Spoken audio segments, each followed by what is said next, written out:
What's crack-a-lackin'? It's your boy Broshmo. We got a special. I say we, because there's more of us, multiple of us here. You want to go ahead, introduce yourself to the 2 to 3 people who probably don't know you. No, I am Bengal. I also enjoy the NFL draft, and I'm excited to be on the channel today for a mock draft where I get too cute and upset everybody. Oh, yes. Another connoisseur. Love it. But we're doing a mock draft here. We're going to be alternating picks.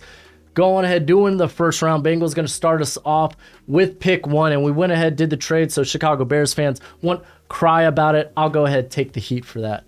So Chicago Bears want to cry, they could cry at me in the comment section below. But Bengal, you want to go ahead, start us off with pick 1, Indianapolis Colts. Yeah, I'm going to follow the hype a little bit. I'm not sure if this is necessarily what I would do, but I think, there are some signs pointing to Will Levis potentially being the first quarterback off the board. I still prefer Bryce Young as QB1. I would probably have CJ Stroud next, and then maybe Anthony Richardson before Will Levis. But who knows? A lot more to do. I'm going to go with Will Levis at 1, though. I feel like we should do a combination of what we think is going to happen plus what we would do. And I think this could happen. I don't know if it will, but it could. And that's what a mock draft is, right? Yeah, I mean, Irsay, Ballard, it feels like Will Levis is someone right up their alley. And especially if Bryce Young comes in with minimal measurements, it could be a problem. But I got Houston here, and I don't care about the size of the boat. It's the motion of the ocean. And Bryce Young is that motion, man. Honestly, if we're going to look at him, the biggest complaint is, and probably one of the few complaints, is that he's small. And I'm not saying I'm not worried about that. It's fair. Totally is, but I feel like he could be an exception to that standard. Like, sub 6 foot, all hopefully 290 at least. But we'll see. Yeah. D'Amico, man, gets his QB, and then we'll see what we do at 12. I think that's still me, so. Yeah, if Bryce Young's available at 2, I feel like you can't go wrong with that. Run the card. We'll see what happens. I mean, if anyone can screw him up, it is probably the Texans. But I have high hopes for D'Amico Ryans with that team. Cardinals at 3. We're going to go with the defensive player, clearly. I don't know if you saw Daniel Jeremiah's new mock draft today. Had Tyree Wilson ahead. I did see that. Of Will Anderson. Could happen. I'm going to go with an entirely different position. Go Jalen Carter from Georgia. Beef up the trenches. A little bit tougher to find those guys that could rush from the interior. So we'll take the best one there. Yeah, no, I agree with that. I kind of weigh a little bit with Jalen Carter over Will Anderson. I guess now Tyree Wilson in the conversation. Potentially. Yeah, potentially. I'm not going to get too crazy here. I'm just going to go ahead and take Will Anderson for the Bears. People are going to harp, sub 250, wah. He's not strong enough. This dude's stupid strong for his size. Like, ridiculously strong. He's a twitched up athlete. The production's been there for 3 seasons. So Bears just go ahead. They trade back to 4. It's perfect. They get either Jalen Carter or Will Anderson. In this case, it's Will Anderson. Yeah, I mean, it's not a good idea to get too caught up in production, but when you have 17 and a half sacks the year before at Alabama in the SEC, you weigh it a little bit more. But Tyree Wilson was somewhat productive in the Big 12. He's my pick here. Productive. Yeah. He's my pick here at 5 for the Seahawks. I feel like he's right up their alley too. This is if LJ Collier was actually a really good athlete and could play football well. Gosh, that's a little bit mean. But no, they're not comparable. Tyree Wilson's a stud, has a little bit inside-outside flexibility, but I think he's a true edge rusher and would be a really good fit in the Seahawks defense. Yeah, I kind of struggle with him and Miles because I'm a mark for Miles Murphy. I think Miles Murphy's probably the better athlete, but obviously production's not on his side compared to Tyree Wilson. But it's going to be interesting seeing how they test out at the combine. All right, Detroit Lions. I think this is the best position for a corner. This is why everyone keeps mocking corner here. You get your first pick of the top corner off the board, and then you can do whatever the heck you want at 18. I'm going to go with Christian Gonzalez. He's my corner 1 right now. I'm kind of concerned what Witherspoon might measure out at 6 foot 180. I'm not too worried about how he tests out. But Christian Gonzalez, I felt like during the second half of the season, the ball skills were there. He's going to test out great. He made Bruce Feldman's freaks list. So We're going to go ahead and grab him here. Raiders at 7. I'm not going to make this too complicated. It's going to be CJ Stroud here for me. Amen. Got to be the guy. The Raiders could get a QB in free agency or trade potentially, but if they don't, it's got to be CJ Stroud, right? Oh, yeah. That or what, Jimmy G, Jacoby Brissett, whoever Josh McDaniels likes. Yikes. Yeah, right. I don't know. Brissett was all right, but I mean, yeah, he's fine. Total bridge guy. Yeah, exactly. All right. This Atlanta pick can be tricky. I tend to always like to lean towards pass rusher. I'm really confident that they're going to bring back Caleb McGarry. He was just outstanding this year with under Arthur Smith. So I think pass rush is kind of like the thing they need to hit. They already got Arnold Ebiketie there. So add in, like, for me, Miles Murphy, I think he's going to test out. It's probably going to be just a smidge under where Travon Walker was. You were one of the early people on Travon Walker last year going top 10. I think I took a little bit of heat for that, but I mean, I'm not going to say from who, but let's say he might be in the room right now. What can I say, man? It's tough. It's tough. It's tough. It is what it is. So you went Jags are going to jag. That's true. You went Miles Murphy at 8? Yeah, I'm going to go with Miles Murphy. I'm a bit of a mark. Even if he ends up falling, I still think I'm going to be the last one to hop off that ship. That's how I feel, but with Brian Brzee. I just feel like the upside is too high. I know. I know. I don't think you're a big Brian Brzee guy. I still have him in my top 20. So I'm as I think that's fair. Like, you have some question marks with him, but I think the upside is so high that, just like with Anthony Richardson, who's my pick here at number 9, I'm gonna keep riding it. For the Panthers, I don't think they're going to be locked in to take a quarterback, even if it is their biggest need. I think it depends who gets there. It depends if they want to move up, because that's obviously, I think, in play for Carolina. Tennessee is one of those teams that I feel like doesn't get a lot of talk about moving up, but they're within striking distance. We saw the Niners move up from 12 to the Dolphins number, was it 3? It was 3. And then the Dolphins traded back up to 6. Yeah, so they're within striking distance if they want to move up for a QB, but not going to be in this mock draft. AR goes to the Panthers at 9. Yeah, no, I like that. I think that's probably fair. Those feel like right now, as it stands, like kind of the correct landing spots for quarterback. Philadelphia Eagles. I was going to be boring here, but I don't think I am. Yeah, right. So I was checking out the Draft Network's Keith Sanchez. He does good work there. And I feel like I'm convinced, even if it's not a 10, we know the Eagles trade back. They tend to. But I feel like this first pick could be Bijan Robinson. Like, you want Bijan, like, typically if you're going to draft a running back, especially this high, I'm go Horns. I'm a Hurricanes fan, but I have nothing to root for. We're trash all the time. Well, maybe Cristobal turns it around. We'll see. I have no faith. Really? You got Oregon. I wasn't a big fan. I felt like Oregon came away with a better coach after they lost Cristobal. That's probably true. That's probably true. So I was like, what the hell? But listen, if you are gonna draft a running back in the first round, you better have a top tier offensive line if you're gonna get that production from that guy. And Bijan, obviously, he's not just a runner. He could definitely do it in the passing game as well. This is a guy that's going to be able to take pressure off. Miles Sanders is a free agent. You'd be foolish to bring a running back on a second contract. So if you're going to get something from Bijan, you could almost get it immediately here. So I'm going to go ahead with this one. I wonder if that pushes Jahmyr Gibbs into the first round.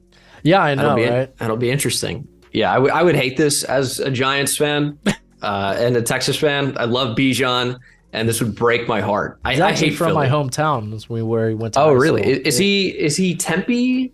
No, he's Tucson, South Point. Ah, Tucson. Yeah, the southeast of Arizona, right? Yeah. Far less, I will say, collegiate talent comes out of Tucson. I will say that. Good mountains, though. It is. It's not half bad. Not a lot of rain. I love that. Tennessee at 11. This has been a tackle spot for me pretty much the entire cycle so far, or process. It feels like an opener, right? I'm gonna keep it as that. And I've talked about this a lot on my channel. I don't know where you stand on it, but I feel like the three tackles are very close, but in different ways. Yeah. It just kind of depends what you prefer. Like Skoronski's the polish with, the less than you'd prefer athleticism for a top 10 or 15 tackle, short arms, obviously. Broderick Jones is a super high upside guy. And then Paris Johnson to me feels like the best mix of polish and athleticism, but maybe doesn't have the super high mauler upside that Broderick Jones does. But Broderick Jones will be my first tackle off the board here. I just feel like he's a great fit for Tennessee. They love to run the ball. Broderick Jones can really make that happen for you. And I think he could be plug and play at right tackle. Maybe even depending on what happens with Taylor Lewan, could be your starting left tackle at some point. But yeah, Broderick Jones at 11. Yeah. Tennessee fans have told me that they've already let him know he's going to get cut. Oh. Don't know if that's true. My sources are the comment section. So very unreliable. Yeah, you got to be a little bit wary with those sometimes. Yeah. All right. So the Houston Texans, there's a plethora of ways they could go here. I know typically D'Amico likes to build from the inside out. So I guess Lucas Van Ness is a guy that people really need to start getting behind. He's probably going top 20. I feel like that's safe. Top 20. He could probably go a lot higher. I would agree. I love Lucas Van Ness. I don't think he gets past the Packers at 15, if I had to bet. Yeah, I think that's like the perfect team for him. Yeah, the dog in me wants to go with like Porter or Witherspoon. I think I'm going to go with Lucas Van Ness, though. It just makes too much sense for D'Amico. Yeah, I definitely like that. Oh, man, getting another high corner to pair up with Steenley. Then you got your Romer there and Pitre. Oh, that's such a sexy secondary. Not that stats are everything, right? But you know how many tackles Jalen Pitre had this past year? Oh, it was like over 120, right? I think it might have been over 140. It was absolutely ridiculous. And of course, the Texans defense is on the field like the entire game. So it is outweighed. It's funny about that. Also, his missed tackles were like at 17%. So it's like he had crazy. All these opportunities. He had 99 solo tackles, was 7th in the league, 147 total. Ridiculous. Also had 5 picks. Very interesting season. And this actually could not have worked out better for the Jets here at 13. Paris Johnson Jr. is on the board here at 13. And it's got to be the one for me. Jets are another one of those teams that's been a tackle maybe literally every single mock draft that I've done. And I don't see any reason to change it. You know, we talk about so often not drafting for need, but drafting the best player available. I feel like these two are kind of married together at 13 with Paris Johnson. I feel like it just makes sense with where the tackles ranges are. I think the Jets got to take a tackle, surely. Yeah, I think it really it just helps with like you don't know what you got in. Well, Mekhi Becton, he's hurt all the time. Max Mitchell, are they really that high on Max Mitchell? Like he played okay. I think he had less than 400 snaps. I think it was maybe even like significantly less than that. But I think he was okay. I know Charles Davis talked about him. I'm not an offensive line expert by any means, but yeah, there's just too much variability at that position for the Jets. Yeah. New England Patriots. Peter Skoronski's a thought. My other thoughts are probably, I think Devon Witherspoon would be fun here if they don't bring back Jonathan Jones. I love Brian Branch for this pick. I think it just makes all the sense in the world. I think the guy that they were playing in the slot is, I think it was Miles Bryant. But I imagine like they're probably going to get Marcus Jones more involved, and I feel like he's not a boundary guy. So no, I guess I'm going to go with Witherspoon here. Just probably they're looking for that boundary guy. It's more valuable. As much as I love Brian Branch, I think that has to be the pick. I feel like slot's going to be on lock. Jack Jones is another one too. Yeah, Arizona State guy. For yeah, I totally undervalued him. I was like, that dude's too small. He ain't playing on the outside. Well, I mean, he was a former USC commit. That guy, I think he was like 2016. I think it was a Panda Express that he was robbing or something. There was some weird story with it. He got kicked out of the USC program. I mean, but the pedigree's there, and he played pretty well. it was another one of those corners. Like Deron Bland was somebody that I actually liked a decent bit. Oh yeah, the Fresno State. Didn't find out about him until I think Daniel Jeremiah put out a random late night tweet, and I'm like, all right, let me check him out. And what a great rookie year from him too. Yeah. So some of these small corners that you just think they're not going to be able to work out, they just end up being pretty good. Yeah, Darius Williams this year, he was bad in the slot for the Jags. The minute they move him outside, freaking phenomenal. Yeah, I think he was a boundary player for the Rams too, right? Yeah. They like to do that. They did that with Troy Hill too. Yeah, Troy Hill. Did he even play for the Browns last year? I don't even remember. I don't know, man. I don't think so, because they moved Newsome into the slot. So they had Ward and Emerson on the outside. Yeah, Martin Emerson played on the for sure. Emerson. I love Mississippi State corners. Emmanuel Forbes, is he a pick at 15? Maybe. I'm going to go with the DB, though. It's going to be a player you're just talking about, Alabama's Brian Branch. I feel like this is kind of like a two birds, one stone type of deal. Like you could groom him into being your free safety of the future potentially, and maybe that means moving Darnell Savage over. Maybe that means Adrian Amos not returning. But he's a great nickel corner. He's just a really good versatile DB, and you really can't have too many of those. So Brian Branch to the Packers at 15 for me.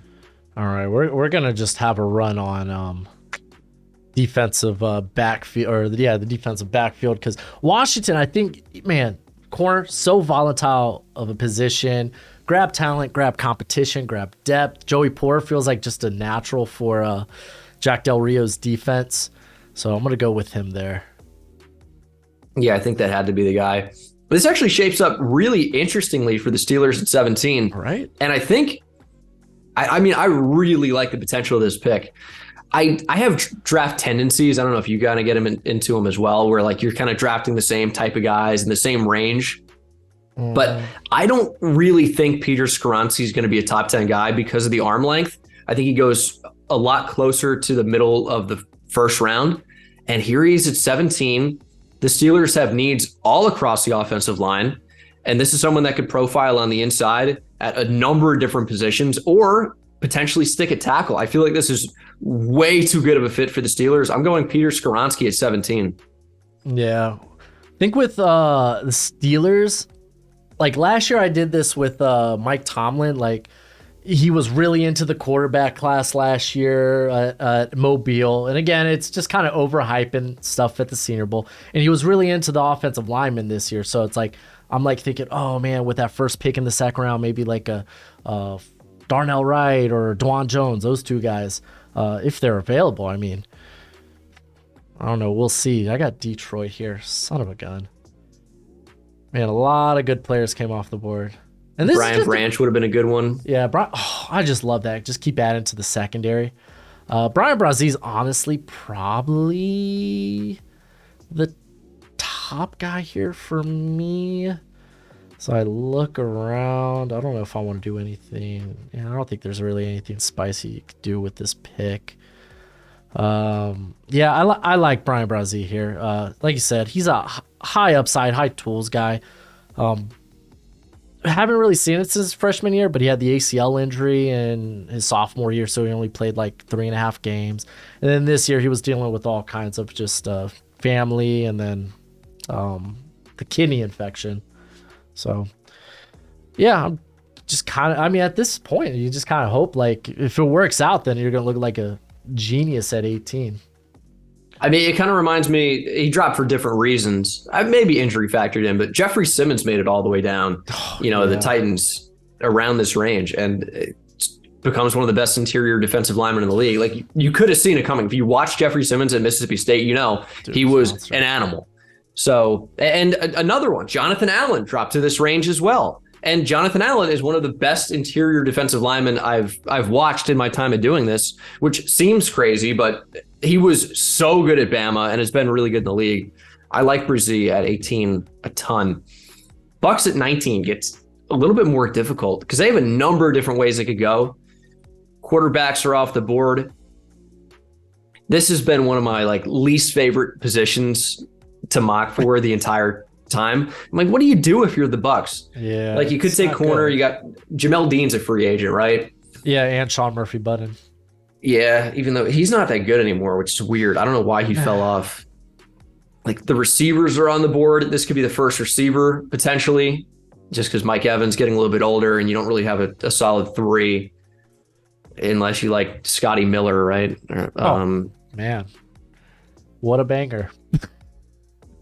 I've also toyed around with the idea of preparing for a future without Levante David. Yeah, that's a good one too. I mean, there's a plethora of different ways they could go here. It's a really tough one. It's a really tough one. I'm gonna take Drew Sanders. We're replacing Levante David long term. He's not quite like either of their inside linebackers right now. He's a really good athlete, but as you know, can play on the outside as well. And you can get creative with how you use him. Drew Sanders, potential Levante David replacement, but at least early on, scheme versatile player. Like you can do a bunch of different things. He would work for a bunch of different teams. It's easy to mock Drew Sanders to like everybody, pretty much, I would say, depending on the range. Yeah, I feel like he's a guy that's probably going to climb up a lot of boards after the combine. All right, so we're going to go with the first receiver off the board here at the Seahawks. Because I really like adding Jordan Addison to the Seahawks here. You just get that nice, like, he's a great separator horizontally, vertically. And honestly, it's a potential out to Tyler Lockett. There we go.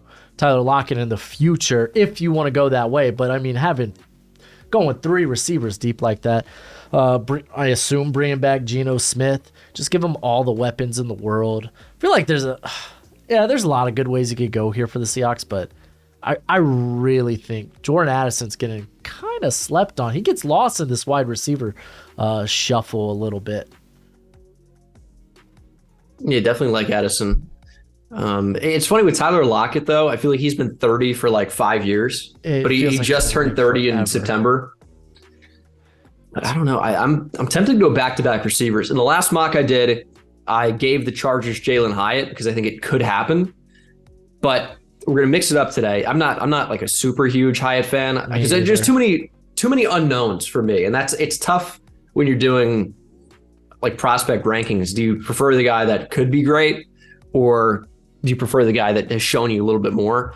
I'm gonna go Quentin Johnston here to the Chargers. You do get the speed threat that you're looking for. Like Johnston's going to test incredibly well. Yeah. I think that's pretty much known at this point.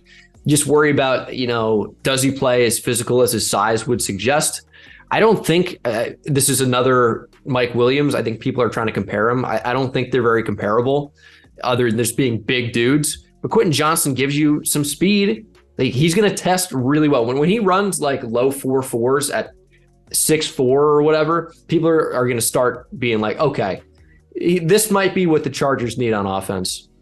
Yeah, and what's wild about like Johnston was like when I did my summer like deep dive, like I was going into his like first game I watched was like Oklahoma versus Oklahoma TCU 2021, and it's like you see that physicality there, like at the catch point, and it's like it was wild. It just this year just not nearly more willing to like sit there and wait for the ball, so. It's like he has it in him. He really does.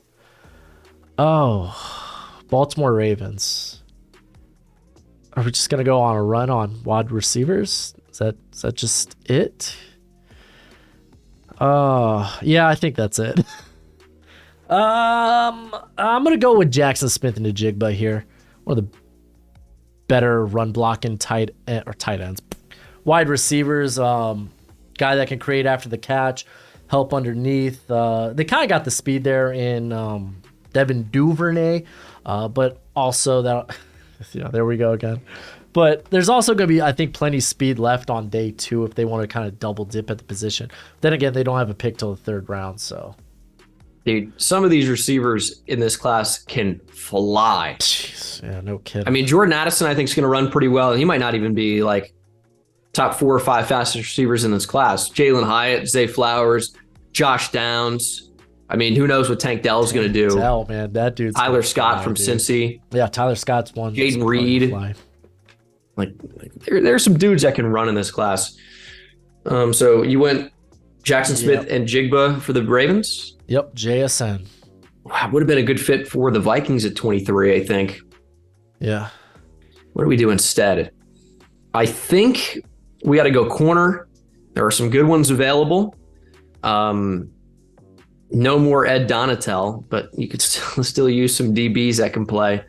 And there's some really good ones, really, really good ones. It's tough to kind of rank these guys as well. I feel like I wouldn't be surprised with Tyreek Stevenson going, before Keely Ringo, for example. I think I'm going to go Cam Smith. Cam Smith? Yeah, physical, like his game. So, to the Vikings.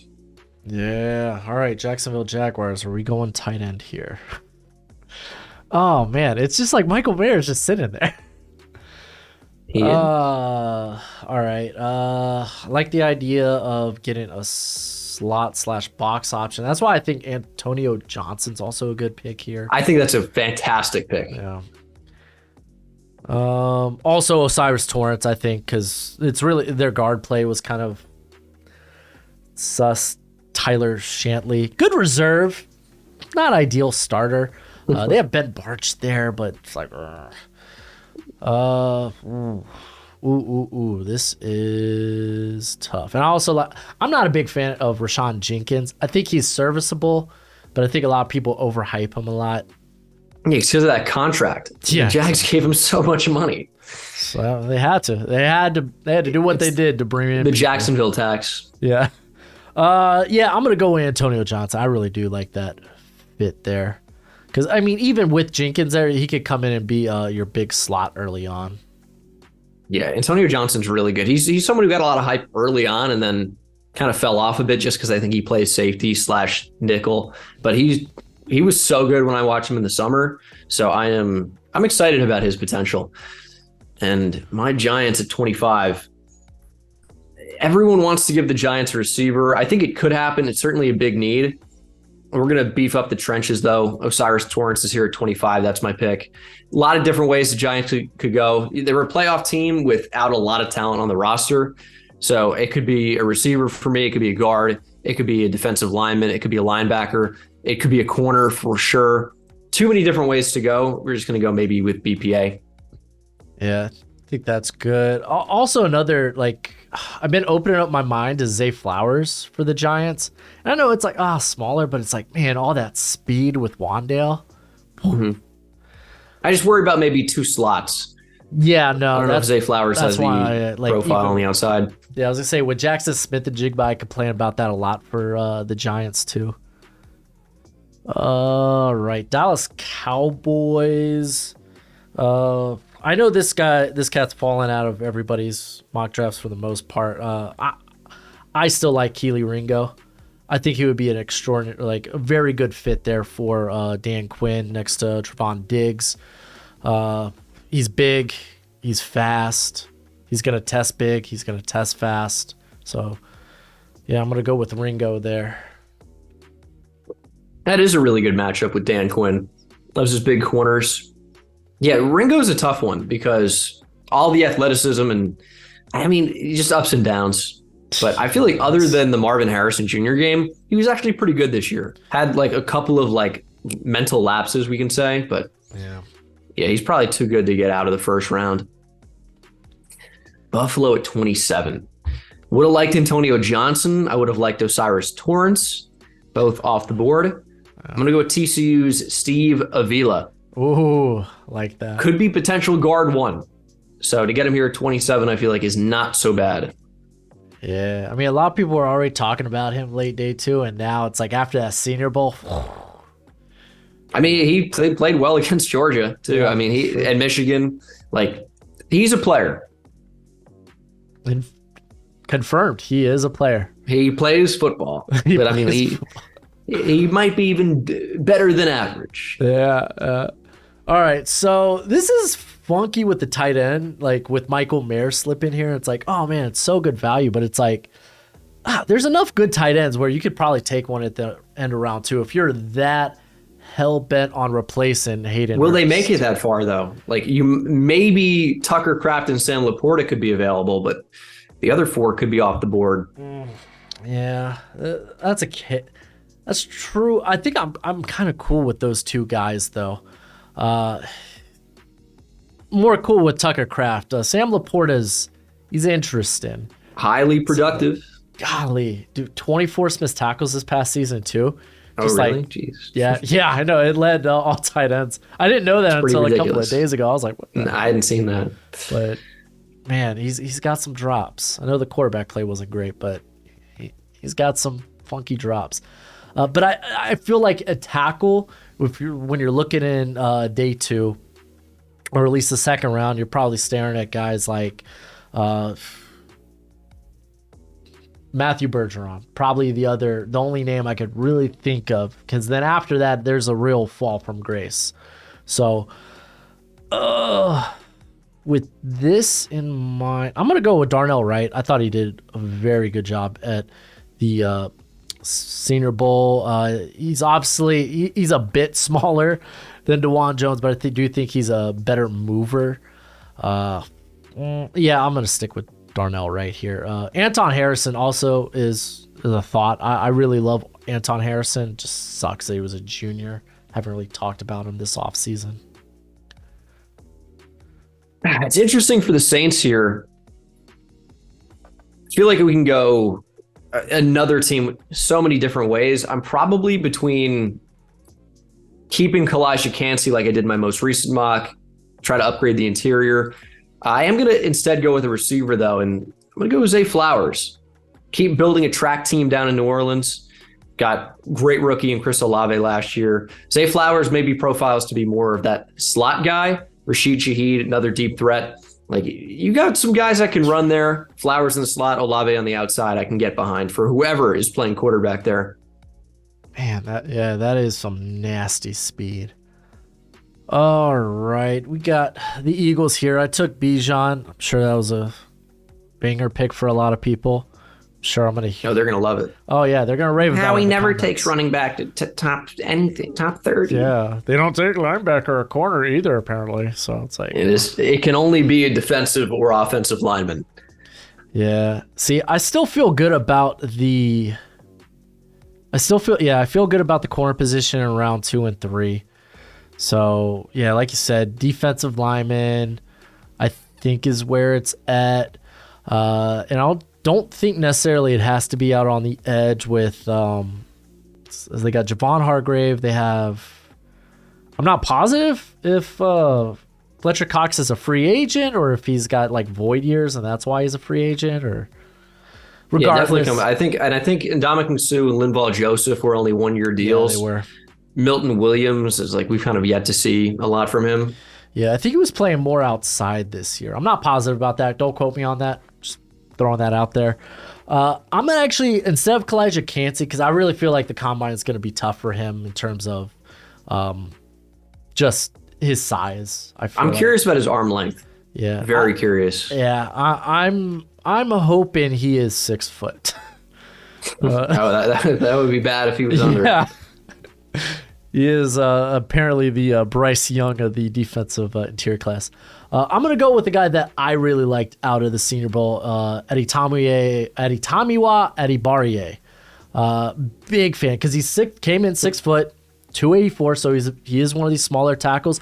34-inch arms. He's got that clip on Twitter where he just pushed Jarrett Patterson like 15 yards back into the end zone. Almost started a fight. Where is he on here? Is he under the edge? Yeah, he's at edge. Oh, okay. Well, he ain't playing that in the NFL. Well, I mean, he could, but I'd rather him kind of be that 3 tech. So, yeah, I'm going to go ahead and take him here. This is a guy, again, I'm high on. So, yeah, I think that makes sense. He had a great Senior Bowl. I don't know what was better, his performance in the Senior Bowl or your pronunciation of his name. I need to get a clip of that. Oh, dude, I am notorious for I horrible pronunciations. Adebawore, I think is how you say his last name. Adebawore. I'm gonna have to. I think there's some letters in there that don't do anything other than try to confuse you. But yeah, he definitely is pretty sweet. Chiefs at 31. I'm gonna go Keon White. Yeah, big dude off the edge. Another guy that's probably gonna test well. Pretty good pre-combine. So Everyone's high on Keon White. It's one of those things where it's tough for me not to include him in the first round at this point. Yeah, no, I agree. Yeah, he's gonna be stupid explosive. Oh man, we had no tight ends. Yeah, in the no first tight round. ends. Total opposite of what people are doing right now. And I don't think Pittsburgh with this last or first pick in the second round are going to be moving on from Pat Freiermuth. Trent Simpson's interesting thought. He's probably what they want, opposed to like Devin Bush, who honestly they should have used him more as a blitzer than they really did. Trenton Simpson's that guy that could play out in space like they wanted. I think you can make a case for like BJ Ojulari, Nolan Smith, because what they're gonna have to pay Alex Highsmith. I think he's going into year 3 or 2. I can't remember. I think he's going into year 4. He's definitely played at least 2 years. Yeah. I might even think he's going into his 4th year. Yeah, was he 2020 too? He is. Yeah, he was 2020. 2020. Phew. So I mean I think that's totally on the table. Yeah, I think I'm gonna just play it safe with. I'm gonna go Nolan Smith actually. Yeah, I mean he's a very good run defender despite the lack of size there. And I mean, stupid explosive. Can't really tell with the statistics, but I mean, or the stats. But if you look at his like win rate, 25%, that's a ludicrous number. You want to see that from a first round or even fringe first round in this case player. So yeah, I'll go with him there. And I think teams are really gonna like his athleticism for sure. Yeah, it just sucks, man. He's not gonna be able to like perform, do anything in the off season process or season draft process, whatever. So it's like he's so hard to project right now. But yeah, I've had him all over. I think he probably goes first round, but it wouldn't shock me to see him slip out of the first either. It's just like the injuries, you worry about where he would go, because we've seen it really tank the stock of guys that we were sure were going to be top picks, like David Ojabo. A little bit different scenario, but he ends up going middle of the second round. Yeah. Instead of like probably top 15 before that injury. So I mean, it could really, really tank his stock. I think more so with him, he'll be able to play his rookie year, opposed to Ojabo ended up being like a little more than halfway through before they activated him. Mm-hmm. Something like that. And even so, I don't think he really played too many snaps until like the playoffs maybe. Yeah, I don't think he did either. If anything, they were probably just using him on like passing downs and whatnot. But a very interesting mock draft we have here. I'm a fan. No tight end in the first round. Kind of tough pill to swallow, but it is. But also, like, there are so many good ones that a team, like you said, might not choose to go that position. Same reason why maybe the corners fall out of the first round a little bit. Some of those guys that we've seen sneak in, like Emmanuel Forbes, Deontay Banks, Tyreek Stevenson, etc. Yeah, man, I've seen people talk about wide receiver getting pushed down boards because they feel like they could get solid starters on day 2 or solid prospects on day 2. So it's like, it's the draft, man. It really is a crapshoot when it comes to predicting what exactly will happen. But I think we did a solid job here. Thank you again for joining me today, my friend. Of course. It was a pleasure. It was a very good draft. You want to go ahead, shout yourself out before we head on out? Check me out. Bengal, like the team. I don't like the team, but it's an unfortunate scenario. We won't get into it. Yeah, I'm kind of curious. What's the origin story there? I just like Tigers, man. Just like Tigers. Had the name for a while. You know, it's you make an Xbox gamer tag when you're like whatever, and you keep it your entire life, I guess. So yeah, man, that's how I got my my YouTube channel. I like bros, so is what it is. But hey, thanks again. If anything, leave a comment. Let us know what you would do or how we succeeded or failed your team. But as always, until next time, you be easy, our friends. Later.